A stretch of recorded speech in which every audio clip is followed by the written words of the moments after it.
Hi, I'm Shelley Maurer, And I'm Cher Emmerich. Welcome to Life Lessons from Pickleball, where we engage with pickleball players from around the world about life on and off the court. Thanks for joining us. Before we get started, we have something really exciting to share. Our book, Life Lessons from Pickleball, is now available on Amazon, and a portion of every sale is donated to Operation PaddleLift. Your purchase helps deliver paddles, nets, and resources to underserved communities around the world. Thank you for being a part of growing the game we all love. Now let's jump into today's episode. Welcome everyone to Life Lessons from Pickleball. Today we are honored to welcome John Coray, a retired naval officer, longtime community leader, and passionate advocate for growing the game of pickleball. John served 28 years in the Navy, including time as a naval aviator, and continued his leadership career after retirement in the corporate world before dedicating more of his time to service and community impact. He's also been deeply involved in nonprofit work, including serving as board president of Maine Paws for Veterans, helping match veterans with service dogs to support their healing and well-being. Oh, that's so cool. In the pickleball world, John has played a key role in building and expanding a thriving local community, growing the game, creating opportunities for players of all levels, and helping bring people together through the sport. So, John, your pickleball journey took an unexpected turn, but before we explore that, tell us how you first discovered the game and what was going on in your life at the time. Well, that was back in 2019, and I was actually at the local YMCA. I was working out in the fitness room, and I walked out, and I hear this clunk, clunk, clunk in the gymnasium with the doors shut. So I was curious, and I opened the door, and I walked in, and there's some people playing pickleball on the gymnasium floor. And I said, hey, this looks really cool. So then I went into the back closet room in the gym, and I saw a wooden paddle. So I grabbed the wooden paddle, walked out. I saw people putting it in a paddle line, so I put my paddle in a paddle line. And I just stood around and waited, in amazement. And my paddle finally came up, and I said, yeah, that's mine. And I walked out to the court, and I looked at my partner, and she was an older lady. And I said, I've never played before. I'm fairly athletic. I think I can wing this. Just tell me what to do. And we actually won the game. It was amazing. It got to it when it was my turn to serve. I go, okay, I did this in badminton. I've played badminton before, so I can do this, and I got it in. So we won. Then when I came off the court, another lady came up to me and said, "Don't use a wooden paddle here. Borrow mine." And so I was off and running at that point, playing pickleball. Is there any other sport that's like that, where you just kind of start fresh like that and everybody's welcoming and then you win the game, for crying out loud? Well, yeah, but boy, when I stood around and played another game, and two more elderly players, well, elderly meaning older than me, clearly beat me, and I realized this is not your backyard game. This can be played very tactically. People are serious. Yeah. Yeah. So how did you then get involved in growing pickleball in your community? Well, we had a growing group of players, and I got immediately involved in that summer. But then COVID came, and so all of a sudden things started to slow down. We weren't allowed to play indoors, so we're like, what are we gonna do? Well, we went outside, and there were some obscure rules where we had to play with a mask outside, and so that got a real weird. But the winter came. I'm up here in Maine, and it gets very cold and snowy. But we shoveled that court every single snowstorm. No kidding. Yep. We were playing in 15-degree weather at some points, and with masks on during COVID. That's how ridiculous it was. But we just loved it, and it was inspiring. We got up in the morning. There was nothing to do during COVID, but we would go outside and play pickleball for 2 hours in sub-freezing temperatures. So besides having a community that's willing to shovel snow and play in such cold weather, did you start noticing how the game was affecting or influencing the people with you? Absolutely. First of all, everybody enjoys the fitness part of it. But the reality was it was the social part. And people just wanted to get together and see each other in the morning and play and talk, even with a mask, and just see each other. So it was such a social connection there. And the best thing about that is, I had lived in this town, Brunswick, Maine, for about 16 years. And a lot of these people I had never seen before in a small Maine town. And now I'm meeting people that are 2 miles away from my house, and I didn't even know. So it was a great multiplier for meeting people, a social network, all those things. So were you instrumental in starting the club? Yes. What happened? Reality is, based on my military background, the leadership side, all of a sudden people began to recognize that part of it. The current USAPA ambassador came up to me and said, "Hey, I'm ready to be relieved. If you want, take it over." And I go, "Well, what does it take?" "Well, you just have to communicate and sell the game of pickleball." And I said, "I can do that." And so, It was easy. yeah, it was really easy. So, I said, "Yeah, I'll be the ambassador for this region." And then COVID ended, and pickleball exploded everywhere. And so it wasn't a hard job for me to sell it. I just had to be out there and do it. And at some point, our club reached like 300 people. And Wow. I said, okay. And we were trying to raise some money to help the town build 8 more courts. So I turned to some of my peers and I said, we have to incorporate, I had some board experience. I said, we have to have board members. We have to, tie in with the IRS. So we did all that. Next thing you know, we're a 501c7 social program. Right now, currently, we have 754 members. Paid members. Yeah. Oh my gosh. And you don't know the geographics, but we're a small town in Maine. I mean, we're a 20,000 person town in Maine. And over 700 members. Yeah. Wow. Yeah. That is wild. Congratulations. That's very impressive. Well, it is. And it's really nice because, again, you went from fitness and social. Now it's community. And people recognize this. So, we're pulling together as a town. People are getting up. This is their life. They get up. They want to get up at 8 o'clock in the morning and play, and play. And then after that, go to lunch or whatever. So, we realized, boy, we need more courts. We need a schedule. We need to, interpret this, that, how pickleball grows and people get better. They wanted to play different places, different venues, and things like that. So, we were hustling around, finding places to play, setting up courts, raising money to do this and donate to community centers and recreational centers, get it all set up. Oh, that is really cool. And then, as we mentioned, your journey took an unexpected turn. Somebody reached out to you and asked you to get involved in something new. Can you tell us what happened? Oh, wow. Yes. I got an email, a blind email from the recreation director at the Maine State Prison. And this is Maine's big house. This is the real thing.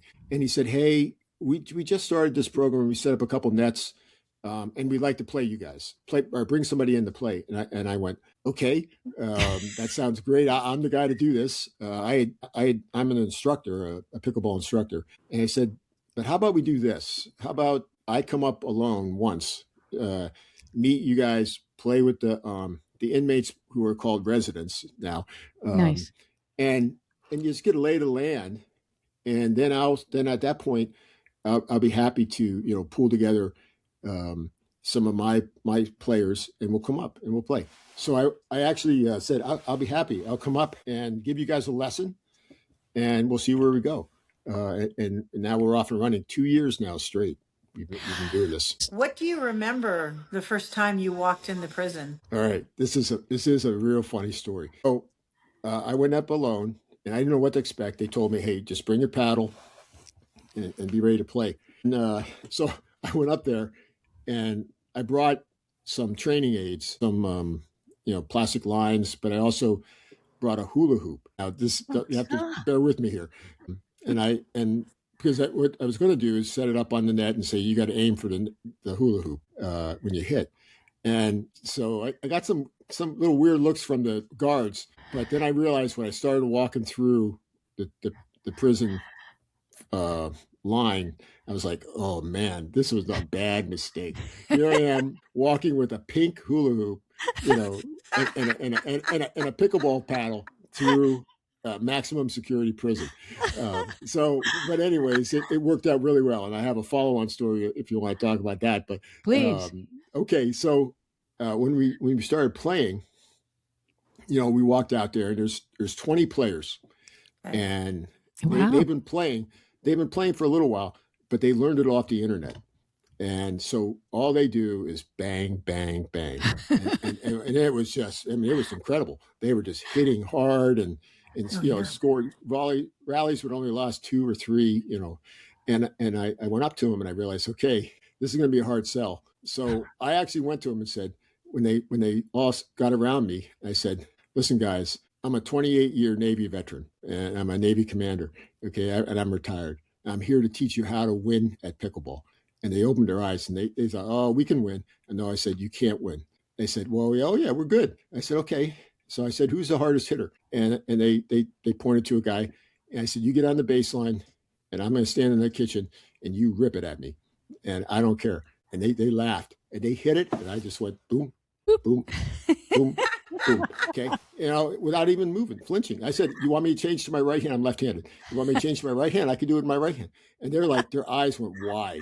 I said, yeah. I said, you guys don't know half the tactics to play, but I'm here to teach you how to be excellent pickleball players. And when I make you an excellent pickleball player, I will invite some of the best players up and you can play them. And they were eyes wide. And I had them at that point. They were paid attention and they were just geared up and in the zone, ready to play. So how long did you teach them before you brought in other players? Okay, that's a good question too. So I did 6 lessons. Six times I went up.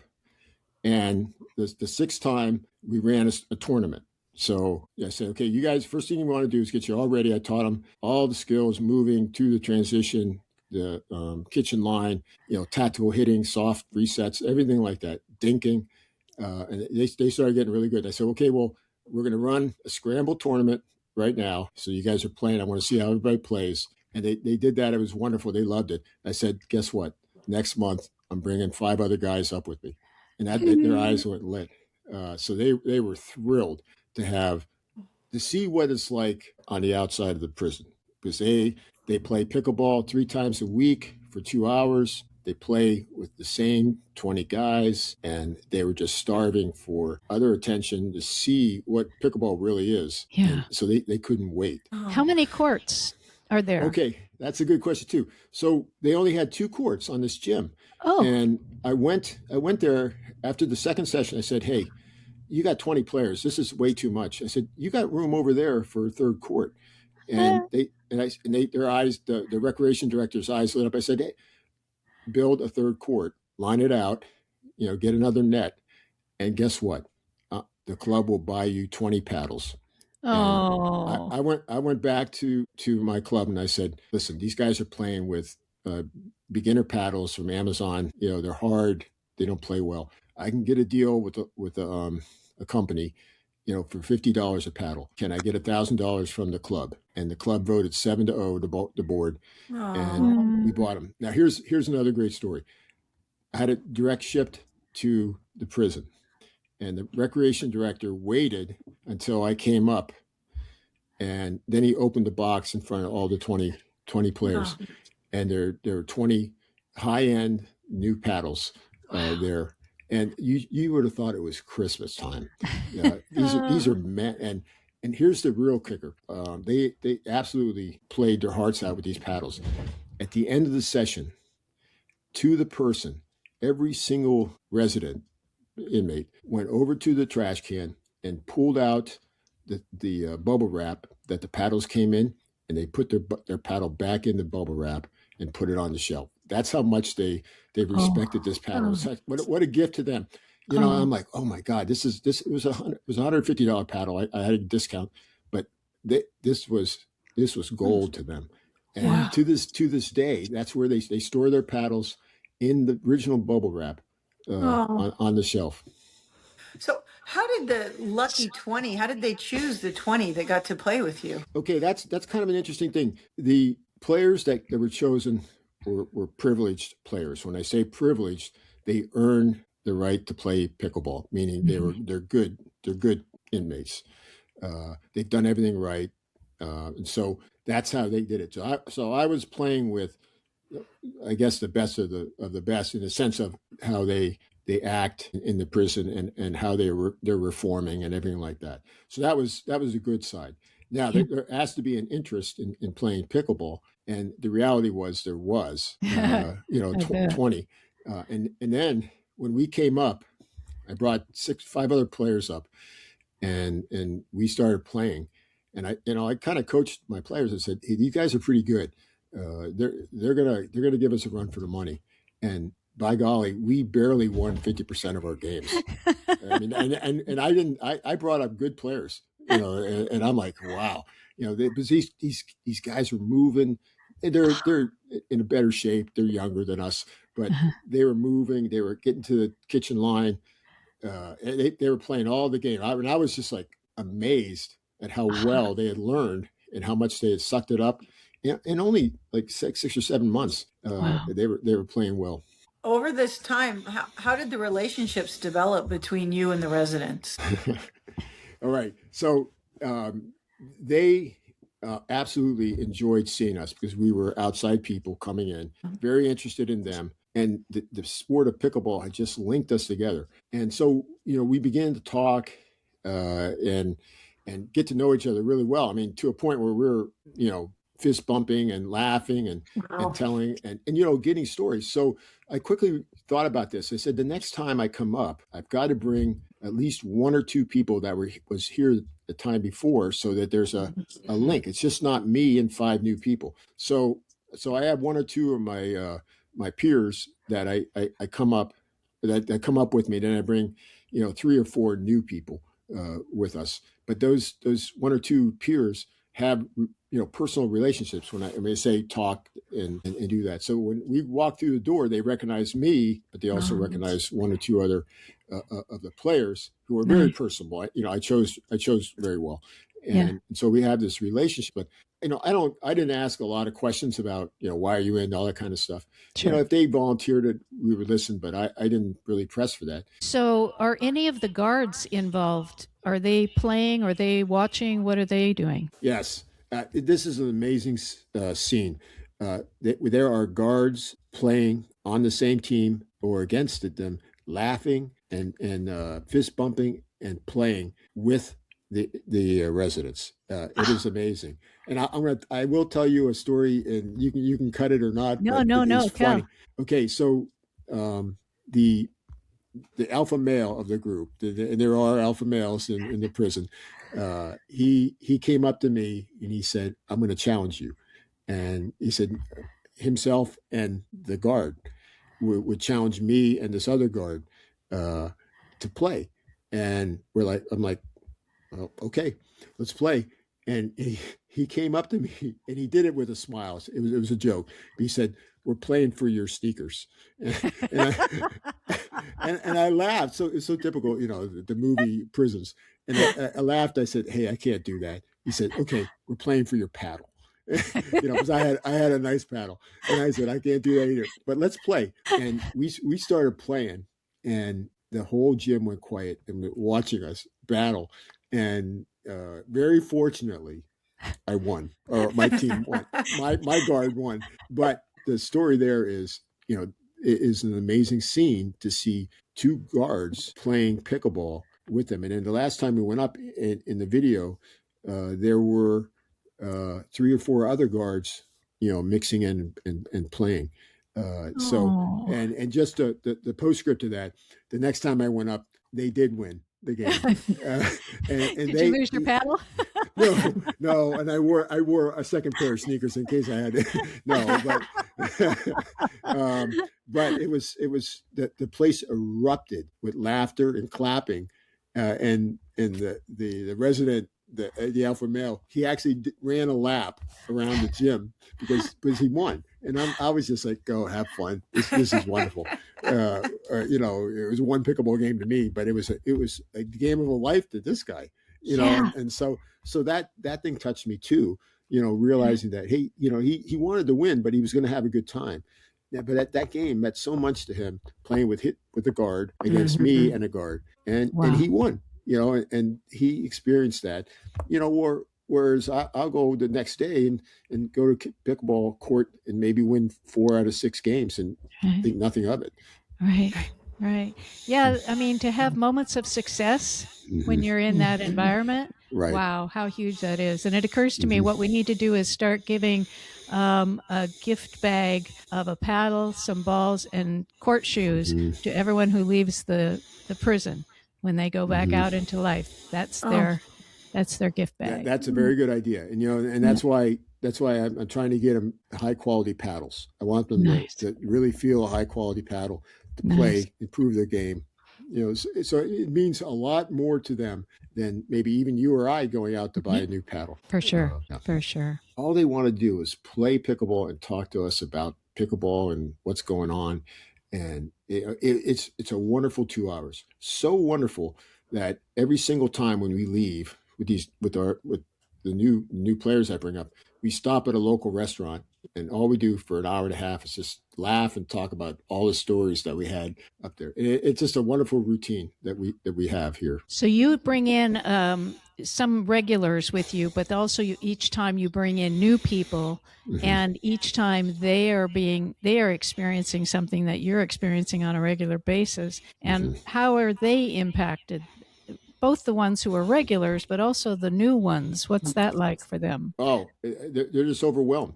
I mean, they all want to go for the right reason, to help, reform these residents and see what's going on in the prison. But boy, they come out and say, that was one of the best experiences I've ever had. And I've got a wait list now of people who want to come. It's just like, I mean, I could fill the next 5 months right now with a wait list of people. They want to experience it. We're all interested in, what goes on in a prison, but more importantly, how are we going to reform, how can we participate in reforming these residents, and if I may continue talking, please. So about the third or fourth time I went there with a new group, I noticed there was only 12 players. And I said, something happened. They got in trouble. And so about a third of the way through the session, I pulled the recreation director over and I said, hey, you're missing some players. And he goes, yeah, they're getting out. And or they're transferring to a minimum security, prison, and with the idea to go out. And I was just overwhelmed because we had taught them a social skill that they can go to any public park anywhere in the country, walk onto the court with a paddle and say, my name is John and I play pickleball. And the pickleball players are going to say, welcome, John, come play. And they don't have to say their last name. They don't have to say their occupation or anything. And they're going to be welcomed on the pickleball court and become good friends. I can tell you right now, in our pickleball club, I know 90% of people's first names. I probably know 20% of their last names. Good and point. I know probably about 10% of what they did or what they do. Because we just don't ask that question. Doesn't matter. Doesn't matter. We have lobstermen and we have doctors. We have lawyers and we have retired military people. So, it's just, it's wonderful. Oh, huge. And I know that my undergrad was hoping to develop alternatives to prison. That was my focus, and realized it was more of a political route, so I didn't go that way. But this is the perfect reformation of prison. And when people say, why would we give these residents this opportunity to have fun? Has that come up for you? Well, no one, it hasn't really come up, but I don't understand the question. Especially some of the men, are in for very serious crimes, and actually some of them probably will not be getting out. So, that's fairly significant. They did something in their life that was very bad, but they have the rest of their life to live, and and they can contribute to society in some way. And they are in there. They're highly privileged. That means they change things around, and they're living their life in there, and they're setting the example for other residents in the prison, and doing well. So that's a nice thing for people in there for a long time. And I think that's important. If you have a person that's not in for, only a couple years, maybe this is definitely a way for them to develop a social skill and a connection. So the interesting thing about it is we really established a community inside of the prison, with these residents. And then I brought my community up to see them, and now we have a connection. And they are just thrilled with that connection. They're connected with real pickleball players on the outside who are just really super nice. And we're like, these residents aren't too bad. I mean, they're nice people. I mean, they're nice on the court. Yeah. And we absolutely enjoy the 2 hours that we're with them, every other month. It's just a wonderful experience. So, John, how has this experience changed you personally? Wow. Okay. So, when I first got into pickleball, I wanted for fitness. I have, 2 artificial knees now, and I can't run. And I said, I got to find something else. And I just want to do some fitness, but I just realized that pickleball brought so much more socializing for me, and seeing a community where I live. And I'm like, this is wonderful. And having this connection of, 700 people in a small town, and walk around. Everywhere I go, it's, hey, how you doing? And I'm like, oh, what's your name? I can't remember, but they know me because I'm the president. That's really fun now to be able to share all that energy with community and connection to residents in a prison. That's an awesome feeling. And like I said, I have a wait list of guys that want to come up. And unfortunately, I can't bring women in, but the women are all going, oh, you're so lucky you're doing this. And I say, well, that's life. But the guys are like, please pick me next time. It's that fun. Is there a women's prison where this could be established? Yes. This is not a great story. A bunch of women players, took my template that I used and said, let's go over to the women's facility. They ran into a lot of administrative resistance, and so that they went through all those hoops. And when they finally got all through the hoops, they actually went to the prison. It wasn't set up as well, and only one resident showed up. Oh. So yeah, so the women I talked to said, okay, we're not going to invest any more time. It may be an anomaly. It may be that women's prison system doesn't have a good athletic scenario or recreation scenario. Oh. I don't know that answer. And I'm slightly disappointed. And I'm sorry to have to tell you that, but it's not flourishing in the women's prison, but it is absolutely flourishing in the men's prison. Well, I know that you're getting a lot of press around this amazing project that you guys are involved in, and I'm hoping that press impresses upon the powers that be in all the prisons across the country. And I know Roger Belair was one of the first to take pickleball into prisons, right? He was a guest on our show. Amazing story. But this is the first time I'd heard about a community going into the prison to play with the inmates or the residents. And I just think this is brilliant all the way around. I mean, it helps the community. It also helps the inmates. And most of them are going to come out and live their lives. And if they have people they are feeling connected to, they have a game that they can just show up and be accepted. I mean, it's huge. It's huge. So with all of this adventure that you've been on in pickleball, what are life lessons that you might have gleaned along the way? Well, first of all, just around the corner, there's a good person. And if you didn't meet him on the street or jogging by his house, you can meet him on the pickleball court. And that's a wonderful link for your own community to have. And I joke because I do instruct, and every time I have a new beginner student, I say, you're here because you're going to go to a cocktail party Saturday night and everybody at that cocktail party either plays pickleball or wants to play pickleball. So so you want to get in on this game right now.